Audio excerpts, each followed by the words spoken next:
right, welcome back, everybody. The last word, where KP and Jody and I are going to get the last word of the week on all things mortgage. Hey, Jody. Hey, how are you? Doing well. We've got the avatar of KP, who always opens the show. Yes. I could do better than that. My avatar on Zoom is really good, but we don't use that anymore. Awesome. So we got 30 minutes and an unbelievable amount of stuff to talk about. So if you guys are okay with it, I say we get rocking and rolling. What do you think? Let's roll. Awesome. Ladies first. Well, KP, we just kicked KP out. What the heck? Anyway, Jody, it's you and I here for a minute until the avatar comes back. So yesterday was kind of a big day for the mortgage industry as it relates to some legislation that's been going through the pipes in DC. This morning, the MBA announced and the Broker Action Coalition announced, and I'm sure Taylor Stork and the CHLA are going to have some commentary on this, that the first major milestone for the trigger leads bill is has kind of gotten through, an important toll gate. And so yesterday, there was an amendment made to the National Defense Authorizations Act that includes this trigger lead legislation. And so this essentially passes this legislation through the Senate, and then what'll happen next is the chambers have to go to a vote, and it all has to go through that kind of process. But a lot of excitement from both Mortgage Bankers Association, from the BAC, from the Community Home Lenders Association, and I'm sure NAM as well. All of the great advocates for all of our originators, regardless of channel and company that they originate in, and frankly for the consumers that we all serve, we really got behind this effort, and just great news for everyone that has been concerned about this issue. By the way, there's probably a few lenders that aren't too happy, but screw them. That's what I was going to ask you. I was like, do you want to talk about who's not happy about this? And you mean our consumers aren't going to get 57 phone calls as soon as a mortgage lender pulls their credit? Yeah, that's what's going to stop. Now there's some timing. Everything's got to go through all the mechanisms you have to get kind of unwound. But from a legislative perspective, this is going to be real, and hopefully it cleans up that mess and the confusion. Because I don't know if you've ever seen it, but I've seen examples where a consumer is being blown up like 50 to 100 calls and texts within minutes. But worse than that is the way some of these companies market themselves. It almost makes the consumer feel like they're talking to the loan officer that they originated the loan with or started with. Yep. So this is good news, and kudos to Bob Brooksmith and Pete Mills and Kilmer, the whole group at MBA. Kudos to Brendan McKay and Katie Sweeney at the Broker Action Coalition, and of course Taylor Stork and the team at CHLA, and really all of us in the industry that have done our part to kind of further this along. And now Brendan asked me to remind anybody that's out there that hasn't communicated with your representative to do so, either through the Broker Action Coalition links or through MBA or through CHLA, because there's still a little bit more meat on the bone on this thing to kind of get it all the way finalized and through. So, but good stuff. Good way for us to wrap up the week for sure. Appreciate that. I hadn't heard behind on my reading. We were talking before the call started. There's a country music song. There's a line in like a 90s country music song. It says, "We're too poor to know that the stock market fell." Yeah. Right now in the Midwest, for those who have animals and are farmers, there is a severe drought, and right now it's you're focused on making sure you can feed your animals, and people are having to, they don't know that, and inflation is coming down because they see hay prices being so high. And so it was a little bit of dealing with that on an extremely small scale. I don't know what farmers do that have hundreds of head of cattle that they have to feed, and they aren't, because of the drought, they don't have the feed that they need, and taking cattle to market sooner than ready and getting decreased prices. It's a whole thing that I don't think I would experience in my lifetime, but we don't. I mean, I'm a Midwesterner. I'm up in Michigan, so just a little north of you, I think. And this is not normal for us. We don't go through this extended period of time without any rain, and it's probably been 2 weeks since we've had a drop up here at least.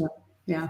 So we had a 48-hour period there where I had no idea what was going on in the world of mortgage. But thanks for that update. I do have some on the Fed update, so not completely. Yeah, I was going to say there's probably some other news we could talk about. Well, I was going to put a bow on this. I put on my LinkedIn video a couple weeks ago that farming is in an absolute recession for sure.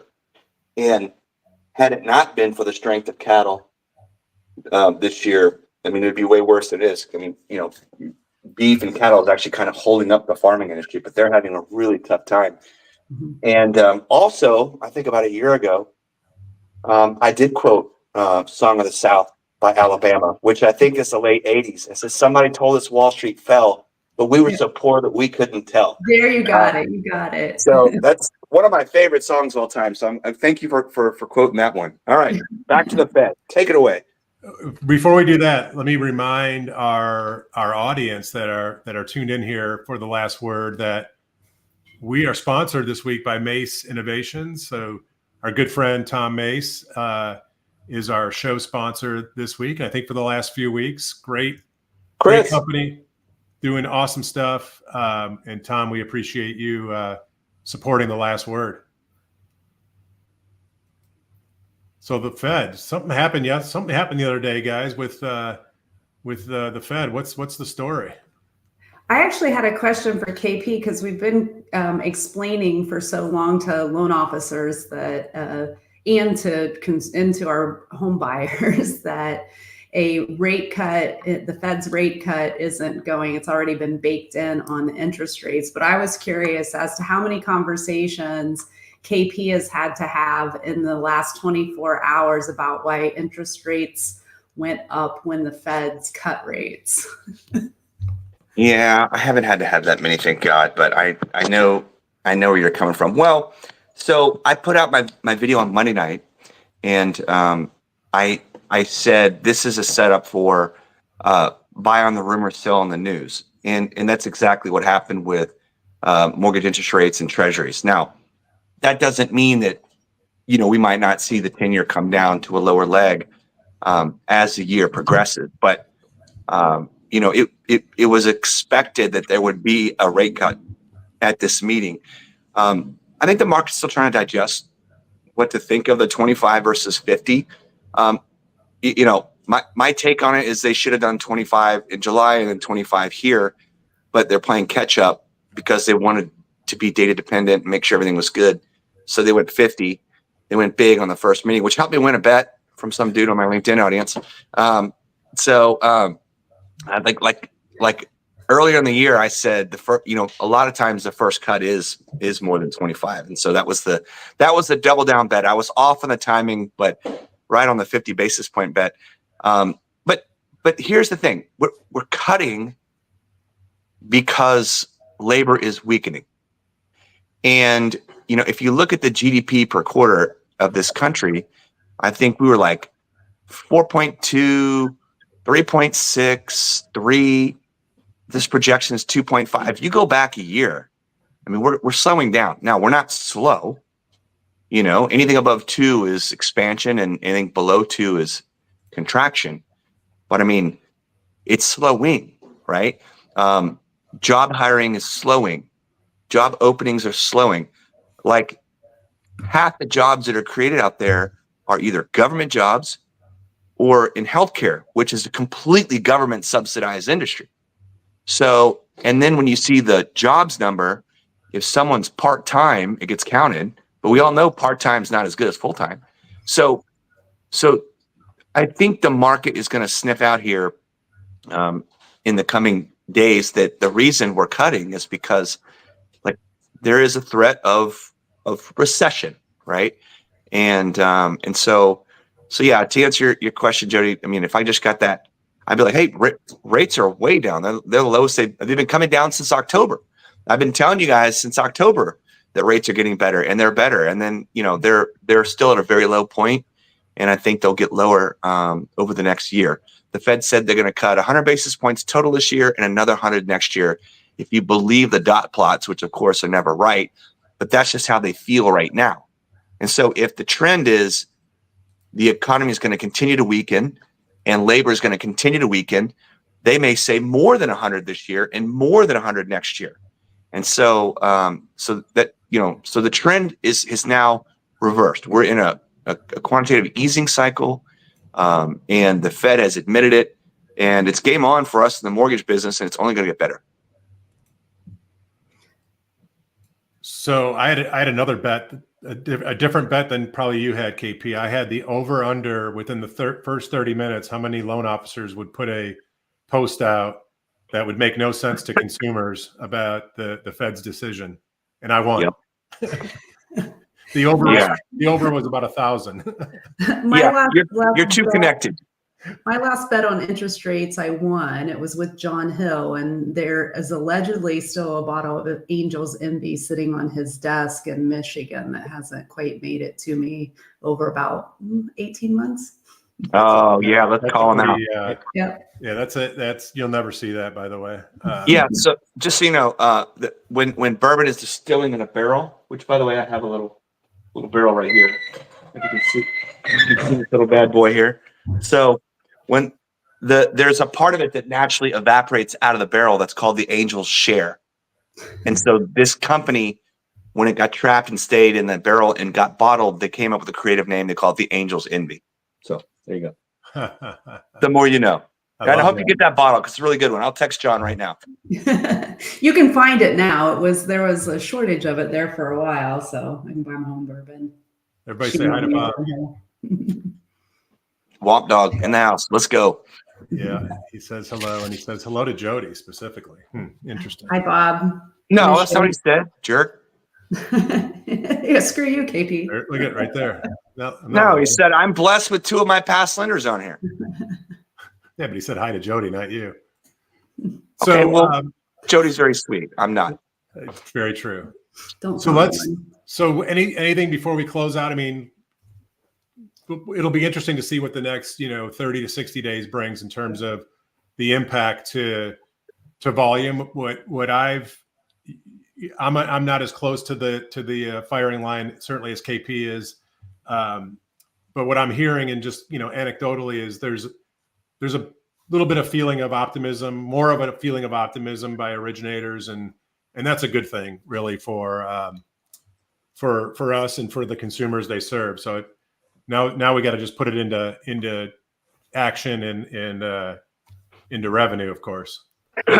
Yeah, I mean, I talk a lot about the flow of money, the velocity of money, and money supply will now start to expand. Right now, it takes a little bit of time, right? So there's still net sellers of mortgage-backed securities, which isn't great for us. That's not good for us. And so, the Fed is letting mortgage-backed securities run off their balance sheet. So, so I think that is still a headwind, even with lower market rates. Having said that, there's a lot of things opening up. I mean, I read an article that OpenAI has a new, they just raised $6.5 billion on $150 billion valuation, like billions, not millions, like 6.5 billion. Like this would be the biggest raise ever, in a single series round. And so it's no coincidence that it's announced this week. I talked to some friends who own some, you guys know I dabble in venture capital. There's some excitement there. There's some buzz. People are excited to know that, okay, some more money will start flowing into businesses and innovation, and that's good for all of us. So So it just takes time though. It doesn't happen overnight. All this stuff just takes a little bit of time to get the medicine in the system.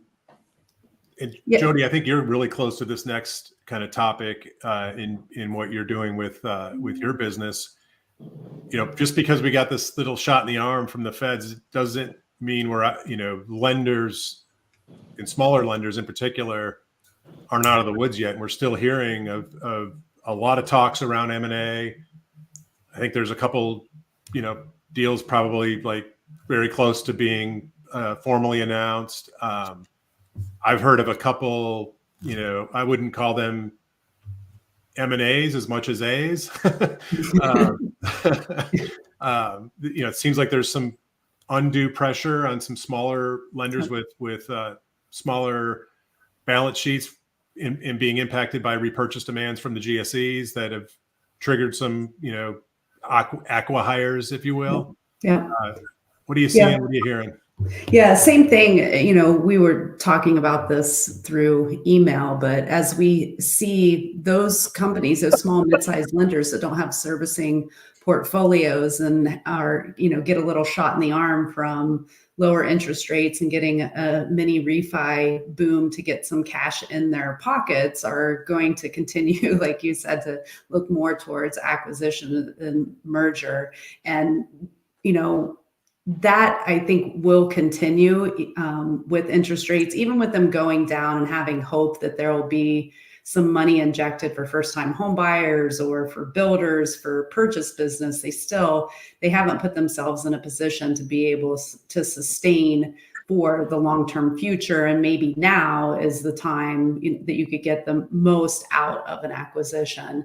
To your point about KP was talking about technology and money opening up in the venture capital space to increase technology. The other thing is people haven't taken advantage of this slower time to invest in themselves and evolve.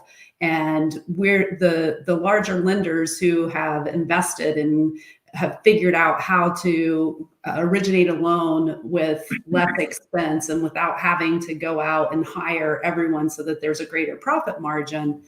All those that are behind, two things are going to happen. One, the lenders that are going to stay in business, they're still going to throw people at the problem, or they're going to be calling these tech companies and saying, I need you to implement today. Because I didn't do anything, or they're just not going to make enough of a profit to warrant staying in business, and they're going to turn around and be acquired. Love it. Yeah, I agree. I've had a theme for the last 2 years talking about investing. In fact, Paul Gelati and I, we co-chaired the Mortgage Innovator Conference this past May, and then the year before, I was a fireside chat with him, and I talked about it. So for a year and a half plus, you got to keep investing. You have to. And having said that, it was pretty tough two-year stretch. So some people are just trying to keep the lights on, and I think when you get so small, now the business is starting to come back a little bit. How quickly and how much bigger can you really get? You can expand quickly if you've got tech that you've integrated that allows you, to do some things at a high level and scale. But if you just need to go hire an underwriter, then obviously that's a good problem to have, and it could pencil out, but it's just not a future-proof model. Yeah, absolutely. I have tons of conversations, and was having a conversation looking at 2025 with a lender, and they were like, what is our strategy to be able to hit this number?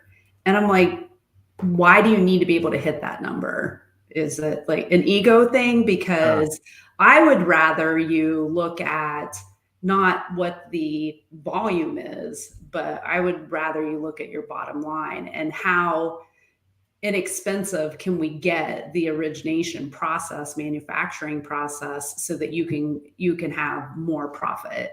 And don't worry about the bill, is it $1 billion? Is it $1.5 billion? Is it $2 billion? It's like, it'd be a whole lot easier to do 750 million and make the same amount of money as if we just throw every resource possible out of it to hit that top dollar line. So. I will take the other side of the coin of that just to make a point, not to say that you're wrong, because I do agree with you. It was funny because last Tuesday, I had like a little aside conversation with the Godfather himself, Rod Chrisman. This is part of the Chrisman commentary, and we were talking about, there's so many of these people that go to TMC and all these different events, and they cut costs, and they're so good at all this operating, and he's like, well, why are they only doing 30 million a month? And so, and some of them, are budding and growing, but I will take the other side of that, and I like where he's coming from, because a lot of those operators there at those shows, they're not revenue people, and so the other side of the coin, like, to me, cutting costs is just math. To me, that's easy, right? Going out and hunting for business that doesn't exist is a whole different skill set. And you got to have that side of the ledger and then find balance between the two. I agree. You don't need to like chase a number just for the sake of numbers, but you got to make money, and that comes with driving revenue. And so, one of the things I was saying the last 2 years was, if you're going to cut costs on everything, try and leave a little bit for revenue generating activities. But it was tough. I mean, I think in 22, I read that Rocket Mortgage in their public filing for Q4 had spent like $940 million in, advertising, in 22, where, it largely fell up against the wall dead, because consumers are sitting back going, I'm going to wait for rates to come down. I'm going to wait for price to come down, because remember, rates shot up. And so, and I saw it within our own spend, and, they're just a larger scaler, right? And so, you're spending money on customer acquisition, but they're not converting because it's a tough non-QM deal. The rates are high. The unaffordability is there. And there wasn't a lot of, inventory either. So, there's also a timing aspect to when you want to spend on revenue. Cost cutting never goes out of style. That's always in vogue. For sure. While we're on the topic real quick, I'm just curious for each of your thoughts on, one of the biggest challenges our industry's always had, probably always will have, is the people part of it, where you never hire fast enough and you never cut fast enough, right? That's really the issue. I've always kind of thought the right model from an originator perspective is to staff your business with full-time employees somewhere around 75% of your capacity with FTEs, and then through partnerships have this flex capacity that is there for you when opportunity comes in volume, but then also can quickly go away without cutting cutting into the meat and the bones of your company. And I'm hearing more kind of talk around that strategy going forward. Just curious if you guys are having some of those same discussions as you're out there running around. Yeah, I think that last week at TMC, we probably heard more people willing to outsource different pieces of their business specifically for that, or have spent the last couple of years applying automation to do some of the very tedious manual tasks. Tons of talk around automating disclosures and automating underwriting and OCR, getting the data extraction and dot classification in place to meet your point from a staffing perspective. But I guess this is optimistic from a market perspective, but you go on LinkedIn and you see people hiring processors and underwriters, and we haven't seen a lot of advertisements for processors and underwriters over the last couple of years. So some have made changes, and some are going to continue to throw people at it. Yeah, I would just add that there's a difference between purchase and refinance business, and so we're very purchase heavy in retail, and then wholesale channel here kind of follows behind that, and then core. They were all pretty high purchase, by the way, about a year ago, just because of the market. But it's a little easier to staff for the purchase swings. It's very seasonal. I'd be curious to see the unit count, how much higher it gets with this little tailwind of lower rates in the second half of the year. We've been hiring though. we've been hiring in operations, so that's good. And I do the closing comments of our company's new hire orientation. It's the second Tuesday of every month, and we had 43 new hires. Nice. Yeah, so we're staying on top of it, and I now some of those are obviously our loan officers, a little higher turnover in there, but a lot of operations people in that month. And so refi business is the one where, to your point, Brian, about that number, like that target, I'm really curious to see how much the servicers win this go round versus the origination teams that don't hold servicing in house. So we have a pretty decent sized government book. We sold a lot of our conforming book just because the price was so stupid. They're like, would you like 5 years of retention at 100% retention? Here's a check. We're like, sure. Yeah. Okay. I mean, color me stupid if I don't take it. But now there's a battle out there, right, from all originators and servicers on who's going to get that next refinance. And I think the servicers have really stepped their game up. I think they're really good. They've got great systems in place. They've been investing as well. I think this might not be as, that's what I'm saying, boomlet. This isn't a boom, right? This is, there may be a lot of business, but I think the servicers are going to scoop up a lot of it. I agree. Yeah. They've been the biggest of the big, have been really investing heavily, not just in traditional servicing technology, right? In tools to help them win in an opportunity like this. This is why a lot of them have been so aggressive on the acquisition front and buying servicing, right? Yep.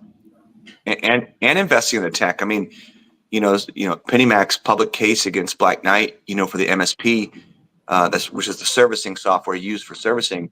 I think the headline number is like either 145 million, 165 million, whatever it was. But PennyMac got to keep the intellectual property, which is huge.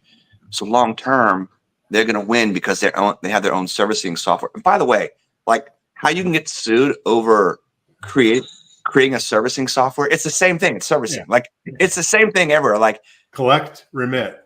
Yeah, I mean, I can't even understand what was so. So that was more of a contractual dispute, right? So clearly, because they got to keep the IP. And so that's an investment over time. They're a great lender. They're very well run.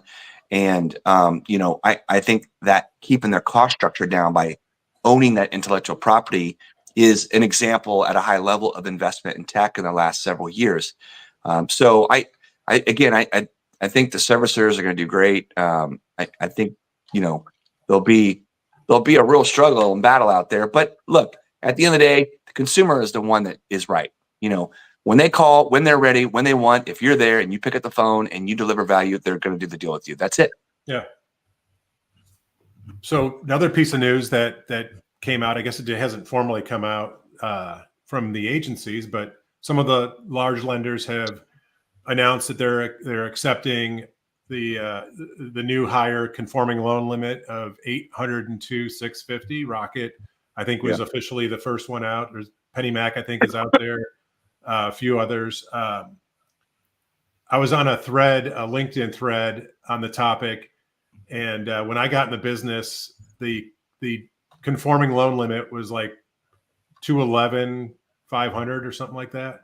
And here it is today, over 800,000. Pretty wild. So breaking news. PRMG just announced for 2026, we're going to $1 million. So our team is really good, our product development team. And we saw Rocket release Thursday. It was in Housing Wire on Friday. We sell loans to PennyMac, and we were curious what their thoughts were. They're doing something different for TPO versus internal. And I talked to some other leaders I was with at in Enact MI executive roundtable. Some people's modeling doesn't quite get them to 800,000. So it'd be interesting. There's actually a little tail risk there. Yeah. But we worked on it over the weekend, and we rolled ours out on Monday. So yeah, we're 800. It's 802,450 or something like that. Yeah, so so we're there.